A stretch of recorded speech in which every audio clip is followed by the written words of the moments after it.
Okay guys, I don't know if you can see that. That's my tooling and that's what it looks like. So I got all that tooling done. Well, so far, so that's the cut with the swivel knife and all my work with the swivel knife. This is the picture I got it from, and that's what I came up with. So now I want to really make this picture pop out. First, I'm going to do some beveling. I want that picture to come out really nice that way. Now, I'm just beginning into this kind of stuff, so guys, when you hit it, it's supposed to walk itself. So I haven't had that experience yet. I haven't had it where it just walks itself. But I have done some back or beveling. Now what beveling does is it's going to bevel into where the cuts are and really bring this out because it's going to push the outside kind of in. It's hard to explain. Once I get it done, you'll see what I mean. So I'm going to start my beveling and we'll go from there. I like to work towards my body when I'm doing this kind of thing. So, and I'm not hitting hard, as you can tell. In fact, this is probably more than I need. I'm getting the look I want. Now I've got two sizes of this. So I've got this bigger one and I got a smaller one. So that really works into some of these nooks and crannies that this unicorn has. That worked out really nice. I'm glad I bought this. I got this as a deal from Tandy, and the whole thing was shipping because they were doing a really big Christmas special. The whole thing came out to $30, which, according to their website, that's really good compared to what they normally sell it as. Alright, so that's getting around. I've done the horse by the horse's mane, came up around the first ear, going towards the second ear now. Okay, that was the second ear. Now I'm going to lean that back a little bit because it's right by the horn. Alright, now hopefully you'll see the difference now. See how that makes that really stand up compared to like around the nose and all that? So what I'm going to do is I'm going to go back and I'm going to finish this up off camera and we'll see what you guys think. But I'll finish going around the outside and I'll show you what that looks like. Okay guys, this is how it came out now. I'm going to try to get it up as close as possible so you guys can see it. Now I did, if you look, it's actually raised along here. And then in the cheek there, it's raised too. The leather is raised. And a little bit in this hair, the hair here. The eye is indented to make it look like darker kind of thing. And then right in the neck area here, it's actually indented to make that cheek part of the horse really stand out. I hope you can really see that really nice. What I got for tooling, that's how it came out. So there we go. It focused in on it. So that's what I got, and it looks pretty good. I think I like it.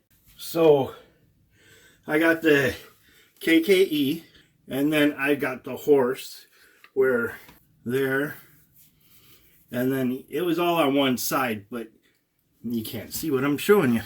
So it was all on one side, and this is all hand. The stamping there isn't stamping. That's actually cut by hand. I'm not that good, so I went with a stamp. So that's why it looks like that. It's a stamp. And then this is done all by hand. That's the job I've got so far. Now what I'm going to do is, because this is lace, I don't have a lot of time to get this all done. So I'm going to go and get everything ready to lace. So that means I got to do a glue up. And then once I do my glue up, I'm going to do my hole punching for my holes.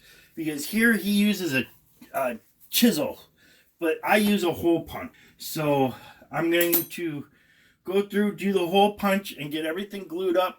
I'm going to have to come through and the edges, remember when I said I made them a little bit longer? Because when you manipulate the leather, you stretch it and stuff like that. So it kind of disforms a little bit. So that means I'm going to take my back pieces, like here, and I'm going to get them laid up where I like them. And then I'm going to glue them on there. And for that, I'm just going to use a little bit of white glue, because I just need it there long enough for me to stitch. And then get the pencil holder or pen holder in there. And then I'm gonna get that all stitched up. Once I've done that, well, all laced out. So once I get it all glued up, I'm kind of rushing because I don't have a lot of time to show her how well I'm doing. I think I'm doing good, but I'm gonna actually leave it up to her whether she wants me to continue using her leather pattern, if I'm doing a good enough job or not. This also will relieve her mind of anything if she does say yes and I start working with that customer of his. She has a peace of mind that says, okay, he's going to be able to give her, whoever Sundance is, they're going to know I'm going to try treating that customer the best I could possibly give them. That's what I've got so far. So actually, now that I'm thinking about it, I'm probably going to trace out on here the holes for stitching.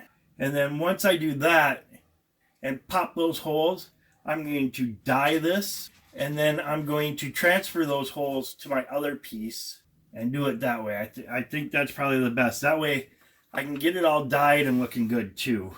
I'm just trying to, my mind's playing with me on the best course. That's the other thing about leatherworking.